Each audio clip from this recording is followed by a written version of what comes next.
9-cu sual. Aşağıdakı kod fraqmentinin icrasından sonra sənədə hansı növ obyekt əlavə olunacaq? Fraqmentlə tanışlıq. Fraqmentdə bizə təqdim olunan tag ul tagidir.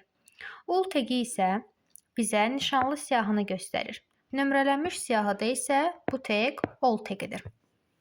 10-cu sual. HTML dilində cədvəl yaratmaq üçün ən azı hansı taglər olmalıdır? Gəlin ilk növbədə HTML dilində cədvəl yaratmaq üçün lazım olan taglərlə tanış olaq. Bu taglər table, tr, td və th-dır.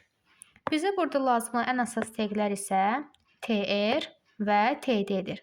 Tr öz növbəsində sətir, td isə xananı göstərir. Doğru cavabımız B bəndidir. 11-ci sual. Aşağıdakı kod fraqmentinin icrasının nəticəsi nə olacaq? Yəni bizə burada təqdim olmuş fraqmentin neçə sətir və neçə sütundan ibarət olması soruşulur. Bura baxdıqda görürük ki, tr bizə sətirləri göstərir. Bunu belə də yadda saxlaya bilərsiniz. Sətir sözündəki tr elə tr-in taginin açılışıdır. Burada deməli bir sətirimiz və 1, 2, 3 sütunumuz mövcuddur. Bir sətir və 3 sütundan ibarət cədvəl doğru cavab A bəndidir. 12.